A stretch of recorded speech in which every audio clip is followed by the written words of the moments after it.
All right, boys and girls, we have a bit of a long section set for today. So get comfy, get ready. Let's find out what happens in the land of the dead.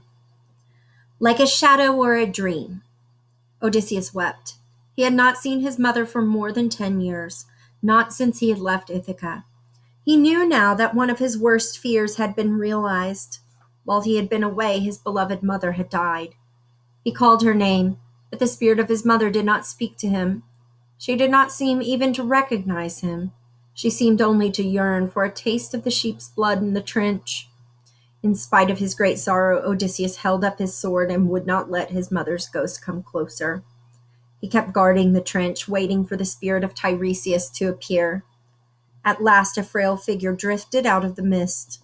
Carrying a golden scepter in his hand, the ghost of an old man moved through the swirling gray air toward the animal blood. Odysseus lowered his sword and allowed the spirit of Tiresias to drink from the trench. Once the ghost had had his fill of sheep's blood, he rose and turned to Odysseus. In a clear, cold voice, he said, "Odysseus, you have come to ask me about your journey home. The gods are making your voyage very difficult. They will not allow you to escape the anger of Poseidon for blinding his son, the Cyclops." Odysseus felt a wave of despair. The curse of the Cyclops seemed too terrible for him to endure. "Do not lose hope," the ghost said. "You may still return to Ithaca, but you must heed my warning. On your way home, you will pass the island of the sun god. On this island, there are many beautiful sheep and cattle. Do not let your men touch even one of these creatures. They are much adored by the sun. Any man who tries to slay them will meet his doom." Odysseus nodded. "Tell your men to leave these herds untouched and think only of returning home," the ghost said. "If they do not obey this command, they will die, and your ship will be destroyed. You alone might escape, but if you do, you will be a broken man, and you will find great trouble in your house." Odysseus was grateful for the wise man's warnings. He resolved to keep his men from touching the cattle and sheep of the sun god. That seems easy enough, right? "Many years from now, death shall come to you from the sea," the ghost of the soothsayer said finally. "Your life shall leave you when you are old and have found peace of mind." Odysseus nodded. "If this is the will of the gods, so be it," he said. As Tiresias started to move away, Odysseus called after him, "Wait, please, before you leave." The ghost turned back. "Can you tell me why my mother's spirit does not speak to me when I call her name?" Odysseus asked. "Your mother's ghost can only speak if you allow her to taste the blood in the trench," answered the ghost of Tiresias. "Until then, she has not life enough to speak."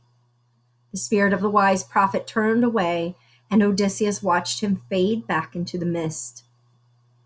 Odysseus then bid his mother's ghost to come forward and taste the blood from the trench. Once she had tasted the sheep's blood, the spirit of Odysseus's mother seemed to gain strength. When she looked again at her son, she cried out in surprise. "My beloved," she said, "you are not a spirit. Why are you here?" Odysseus gently explained to his mother his reason for his journey to the land of the dead. Then he asked her many questions. "How are Penelope and Telemachus? Did Penelope bury my memory and marry another? How is my father? Is he still alive?" The ghost looked at her son sadly. "Your family has been broken by sorrow," she said. "Your wife still waits for you, but she spends her days and nights weeping. Your son is strong and brave. Though he is young, he guards your home, your fields, and your livestock. He also mourns your absence, as does your father. Your father lives in the country and never goes near town. In winter, he wears only rags and sleeps on the floor. In summer, he sleeps in the vineyard. He weeps for you all the time." Odysseus was grieved to hear this news of his family. "And you, mother?" he asked. "What sad fate has befallen you?" "Your absence weighed too greatly on my heart," she said. "As I grew more and more certain you would never return home, I became too sad to live." Odysseus reached out to embrace his mother's ghost. 3 times he tried, but each time she slipped away from him as if she were made of air. Mother, he cried, why are you not there when I try to embrace you? My son, I am only a spirit, she said gently. Leave the land of the dead now.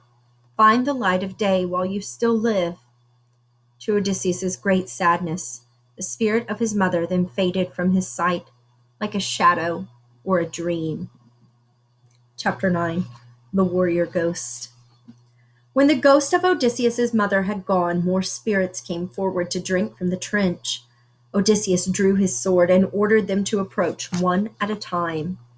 First came the spirits of the wives and mothers of slain Greek heroes. Then came the ghost of the great kings and warriors themselves. Among them was the ghost of Agamemnon, high king of the Greek forces during the Trojan War. My lord, king of us all, Odysseus cried, you are here! As soon as he had tasted the sheep's blood, Agamemnon recognized Odysseus. He tried to lift his arms to embrace him, but there was little strength or power left in his ghostly being.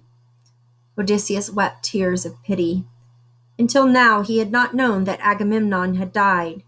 Now they sat and talked with one another, the living man on one side of the trench and the ghost of the mighty king on the other. What fate brought you here? Asked Odysseus. Did you drown in a terrible storm at sea? Did an enemy strike you down in some great fight? Agamemnon told Odysseus that he had been slain by his own queen. But you will not meet the same end, Odysseus, the ghost of Agamemnon assured him. Your wife, Penelope, is loyal to you. She is a most admirable woman. When you left her, she was little more than a girl. When you return, she and your son will be waiting to embrace you and work with you on your farm. As Odysseus and the spirit of Agamemnon sat weeping and talking, the ghost of warriors came and sat with them, warriors who had fought valiantly in the Trojan War. Among them was the great Achilles, the bravest of all the Greeks. Odysseus, what daring thing you do now, said Achilles. Why have you traveled here to be with the ghosts of the dead? Odysseus told Achilles and the others about his journey and how he had come to meet with the ghost of Tiresias. He praised Achilles, calling him a prince among the dead.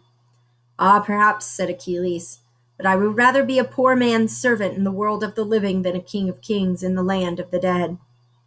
The ghosts of other dead warriors each told Odysseus their sad tales, and to each ghost Odysseus gave news about the living. Then Odysseus saw Tantalus, a king whose great pride had angered the gods. Their punishment for him was eternal hunger and thirst. Tantalus was forced to sit in water up to his chin with fruit trees drooping overhead, their branches laden with pears, apples, and figs. Whenever Tantalus lowered his head to drink the water dried up.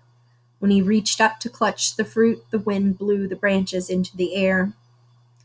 Next, Odysseus saw Sisyphus, a cruel king whom the gods had condemned to forever roll a huge rock uphill. Every time Sisyphus reached the top of the hill, the rock rolled back down the slope, and Sisyphus had to start all over again. Odysseus then saw the mighty Heracles. The great warrior stared into the distance, holding his bow in his hands, his arrow on the string. For all time he would stand poised to take aim. As Odysseus looked through the mist for the spirits of more heroes, he saw that thousands of ghosts were moving slowly toward him. Their voices were soft at first. Then they grew louder and louder. The spirits were crowding close around Odysseus, crying out for his help. Odysseus felt a wave of panic. In terror, he turned and fled from the spirits of the dead. His men followed him back through Persephone's grove until they came to their ship. Odysseus led the way on board and ordered the Greeks to set sail at once. The men rowed swiftly across the river of Oceanus. They kept rowing until they felt a breeze and opened their sails. As dawn's rosy light glittered on the wine-dark sea, Odysseus finally caught his breath. His mind roamed over the past year, the nightmare of the cannibal giants, the long stay in Circe's palace, and his visit to the haunted realm of Hades and Persephone, the land of the dead.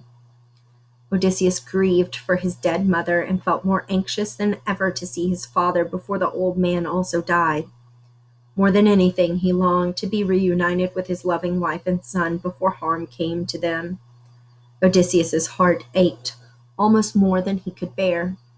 Still, he rejoiced that he was in the world of the living and not trapped forever in the dark land of the dead. All right, boys and girls, what an adventure he has been on. Next week, we will start part 3, which is called Sirens and Sea Monsters, and I can't wait.